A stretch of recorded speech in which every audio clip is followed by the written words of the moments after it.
आज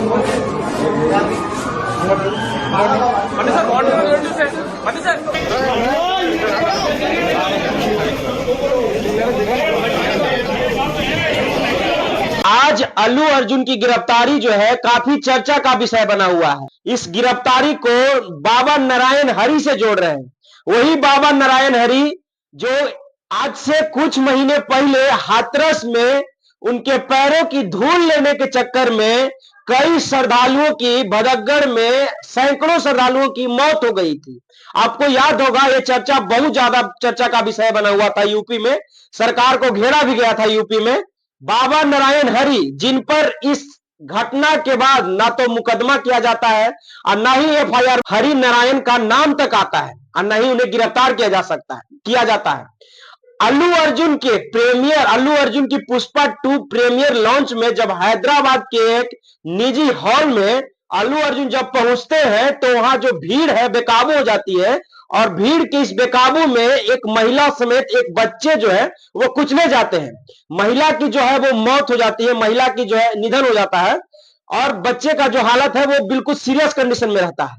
उसके बाद अल्लू अर्जुन जो है अपने मरने वाले परिजनों को 25 लाख रुपए का मुआवजा देने का ऐलान करते। अल्लू अर्जुन को गिरफ्तार किया जाता है और गिरफ्तारी के कुछ घंटे बाद ही अल्लू अर्जुन को जमानत मिल जाता है। जमानत मिल जाने के बाद अब एक बात सोचिए कि यूपी के हाथरस में नारायण बाबा हरि, जब हाथरस में 122 से 20 लोगों की जाने गई थी बाबा नारायण हरि के पैरों की धूल लेते वक्त, उस समय आप सोचिए कि 100 मतलब सैकड़ों लोगों की जाने गई थी। हालांकि चाहे तो वो एक जान जाए, वो सैकड़ों जाने जाए, जान एक समान ही होता है, चाहे वो सैकड़ों हो चाहे एक हो, सबकी जान एक समान होता है। और बाबा साहेब का संविधान भी कहता है कि सबके लिए संविधान कानून बराबर है।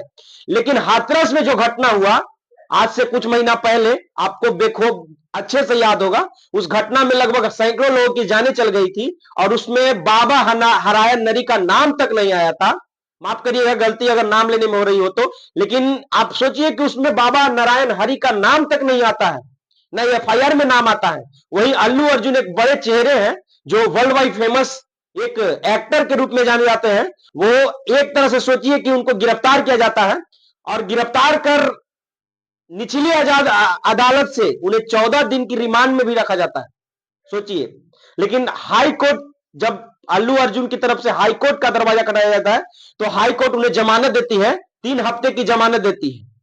लेकिन यही बात आप इधर देखिए तो कैसे राजनीति का खेल खेला जाता है, उसका अंदाजा लगाइए कि बाबा नारायण हरि, जिस पर कम से कम 122 लोगों की भदकगढ़ में मौत होने का आरोप लगाया जाता है, आरोप के साथ साथ आप खुद सोचिए कि भक्तों को कैसे, मतलब कहा जाए तो श्रद्धालुओं को कैसे बौखलाया जाता है और उनकी जान ले लिया जाता है। उसके बाद बाबा नारायण हरि पर एक एफआईआर तक नहीं होता है और ना ही गिरफ्तार किया जाता है। वही अल्लू अर्जुन को गिरफ्तार भी कर लिया जाता है, सोचिए। तो इन दोनों केसों में आप किसे दोषी ठहराना चाहेंगे और इन दोनों केसों को कैसे देखते हैं, कमेंट करके जरूर बताइए।